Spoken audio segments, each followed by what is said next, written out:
Salut à tous, alors un tuto pour un dépannage sur un sèche-linge à évacuation. Vous voyez la gaine, tout de suite on en déduit que c'est un sèche-linge à évacuation. Le problème il est le suivant, lorsqu'on le met en route, il ne veut pas tourner. Alors, j'ai ouvert la trappe pour faciliter la prise de vidéo, comme à une main c'est pas toujours évident. Dans un premier temps, bon, pour votre sécurité, débranchez le sèche-linge, c'est évident. On va pas mettre les mains dedans alors qu'il y a du jus, hein. Vous pouvez vérifier l'état de la courroie, parce que s'il ne tourne plus, est-ce que la courroie est endommagée? Donc là, physiquement, vous voyez qu'elle est présente. On peut essayer de la faire tourner à la main. Ça tourne, ok. Ensuite, le moteur, qui est ici physiquement. On peut faire tourner à la main l'arbre, pour voir s'il n'y a pas un point dur. Donc, j'en conclus que non. Deuxième point très important, pour lancer un moteur, que faut-il au démarrage? Comme c'est un moteur qui consomme énormément d'intensité, il faut l'aider. On utilise, c'est universel, sur l'ensemble des moteurs, on utilise des condensateurs, des capacités. Cette espèce de cartouche cylindrique blanche. Je vais la démonter, je vais vous faire une petite explication.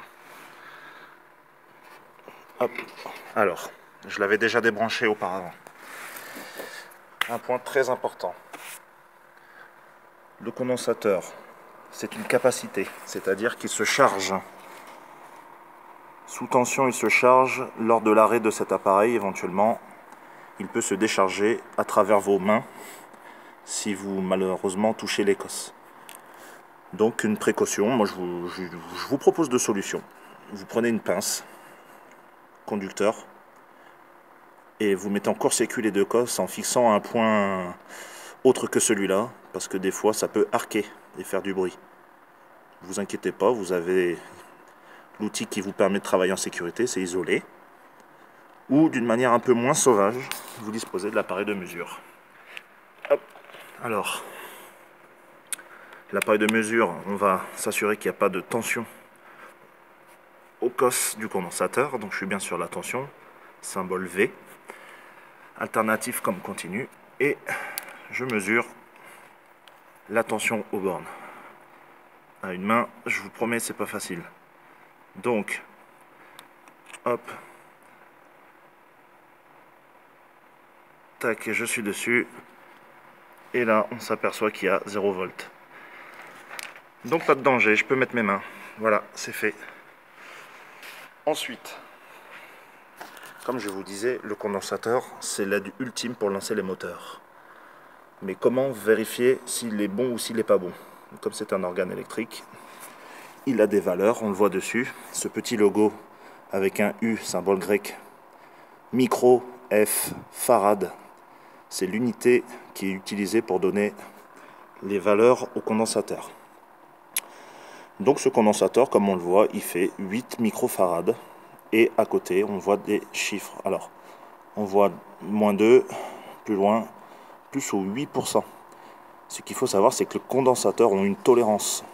C'est-à-dire qu'ils peuvent marcher à plus 8% de sa valeur initiale, ou moins, là c'est 2%, ou moins 2% de sa valeur initiale. C'est-à-dire plus 8% de 8 microfarad, ou moins 2% de 8 microfarad. Prenez votre calculette, vous trouvez ces valeurs, et ensuite vous mesurez la valeur de ce condensateur à l'aide de l'appareil de mesure. S'il a la fonction, celui que je possède, il est efficace parce que dessus j'ai le logo qui représente l'unité des condensateurs par les deux barres parallèles. Je me positionne dessus. Je vais mesurer la valeur de ce condensateur tout en sachant que normalement je dois avoir 8 microfarad avec plus ou moins 8 et 2%. Donc je vais essayer de poser le téléphone, c'est pas simple du tout. Hop, j'ai mis le doigt sur l'objectif, excusez-moi, hein. Je vais vous le dire à haute voix. Je trouve une valeur. Hop, j'ai réussi à mettre les pics dessus. Je trouve une valeur de 4,133 microfarad, comme vous le voyez. On est loin des 8 micros avec sa tolérance. Donc le condensateur est à jeter. Voilà.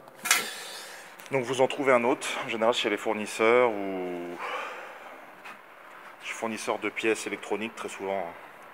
en électroménager et c'est un peu plus rare, ça peut se faire. Donc voilà, moi personnellement je remplacerai ce condensateur là par celui-là.